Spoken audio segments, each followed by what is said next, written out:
Hello everyone, আসসালামু আলাইকুম। আজকে আমি যে বাড়িটা দেখাচ্ছি সেটা হলো বহুত পুরাতন একটি বাড়ি। এই বাড়িটার গল্প হলো, এটা হলো আমার মামা কিনেছিল এই বাড়িটা। এটা হলো গাজীপুরের বিখ্যাত একটি বাড়ি। এই বাড়িটা করার পরে তারা ওই বাড়িতে উঠেছিল, কিন্তু তারা কেউই থাকতে পারেনি। এই বাড়িতে অনেক জিনের উৎপাত ছিল, অনেক খারাপ খারাপ জিনিস ছিল। এই জন্য ওই বাড়িতে যারাই থাকতে যেত প্রত্যেকের কিছু না কিছু একটা ক্ষতি হতো। কেউকে ধাক্কা দেয় ফেলে দিত, কেউকে বিরক্ত করতো, উত্ত্যক্ত করতো। তো বহু বছর পরে আমরা এসেছি এই বাড়িটা দেখতে। এই বাড়িটা পরিত্যক্ত হিসেবে পড়ে রয়েছে। দেখুন এ বাড়ির ছাদটা, এটা বহু বছর ধরে এইভাবে পরিত্যক্ত পড়ে রয়েছে। আমার মামা আজ বেঁচে নেই, তাদের বাচ্চা পোলাপানও আজকে এখানে থাকে না। ছেলেমেয়েরা এখন ঢাকা শহরে থাকে। এত বড় বাড়ি থাকতেও তারা কিন্তু ভাড়াই থাকে, কারণ এই বাড়িটা খুবই ভয়ঙ্কর। ওইখানে গেলে সবাই এক নামে চিনে, এই বাড়িটার নাম ভূতের বাড়ি।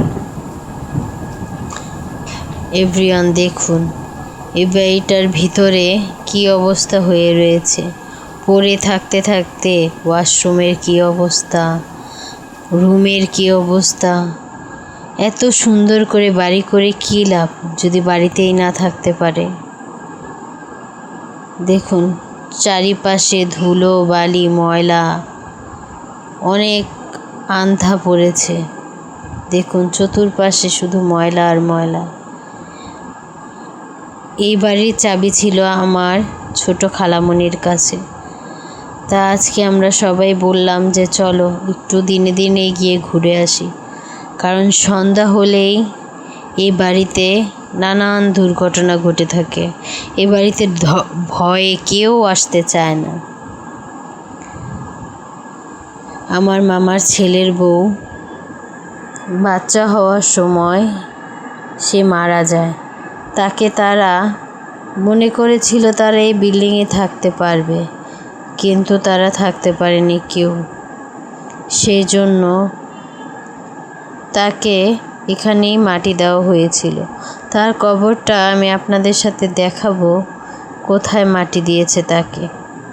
তারা যদি জানতো যে এখানে থাকা হবে না, তা হয়তো বা তার কবরটা এখানে নাও হতে পারত।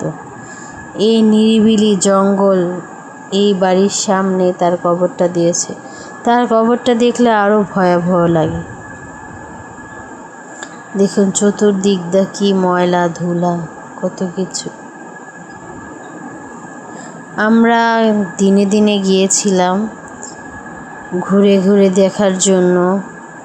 ওখানে গিয়ে আমি ভিডিও করেছি যাতে আপনাদের সাথে শেয়ার করতে পারি। দেখুন কত সুন্দর করেই না করেছিল, কিন্তু সুন্দর করে করলে কি হবে।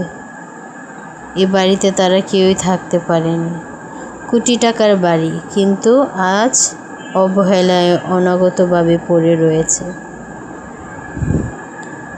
দেখুন কত সুন্দর। এখানে যদি এই বাড়িটা বিক্রি করা হবে, যদি কেউ কিনতে চান অবশ্যই কমেন্টে জানাতে পারেন। ভয়ে এ বাড়িতে কেউ আসতে চায় না, কেউ কিনতে চায় না। বাড়িটা বিরাট বড়, কিন্তু থাকার মতো কেউ নেই। চলুন আপনাদের সাথে এই উপরের রুম একটু শেয়ার করি। দেখুন মানুষ না থাকতে থাকতে বাড়ির কি হাল হয়েছে। পাতা ধুলা সব কিছু এ বাড়িতে পড়ে রয়েছে।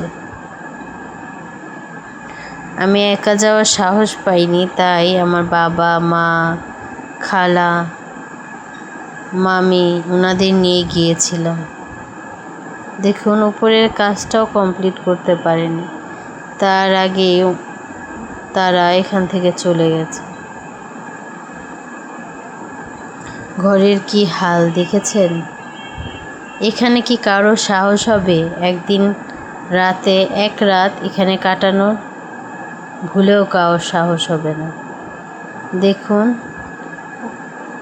ওই পাশে দেখাবো এখন আমার ভাইয়ের বউর কবরটা, মামাতো ভাইয়ের বউর কবর। আপনারা সবাই দেখবেন। ওই যে দেখতে পাচ্ছেন কবরটা, সেখানেই শুয়ে রয়েছে মামাতো ভাইয়ের বউ। কিন্তু আজ যদি তাকে কোনো মসজিদ কিংবা মাদ্রাসার পাশে দাফন করা হতো, হয়তো বা দোয়া মাফিক সবই কবর থেকে কবরে যেত, কিংবা মুর্দারা শান্তি পেত। আমার কথা কেউ মাইন্ড করবেন না। দেখুন কি অবহেলায় বাড়িটা পড়ে আছে। এখানে ভুলেও রাত্র করে কেউ থাকা যায় না, খুবই ভয়ঙ্কর দেখায়, আজব আজব সাউন্ড আসে, অনেক ভয় দেখানো হয় এখানে।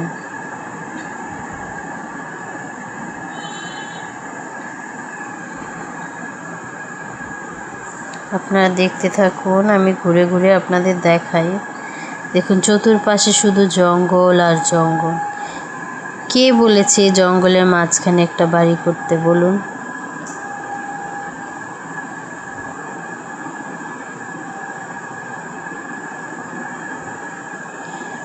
এই জায়গাটা হলো গাজীপুর।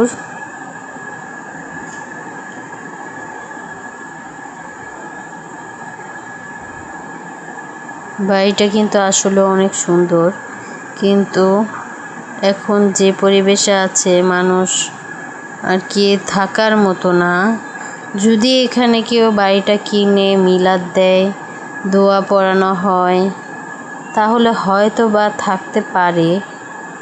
কিন্তু দেখুন যে অবস্থা বাড়িটার।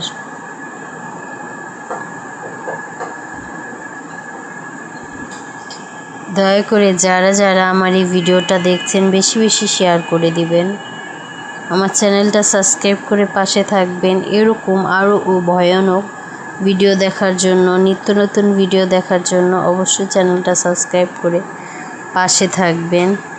আপনারা ভিডিও দেখেন ঠিকই, কিন্তু কেউ লাইক দেন না। অবশ্যই একটি লাইক দিয়ে পাশে থাকবেন।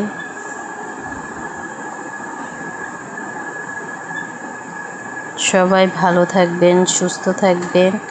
আজকের মতো এখান থেকে বিদায় নিচ্ছি। সবাইকে জানাই আসসালামু আলাইকুম।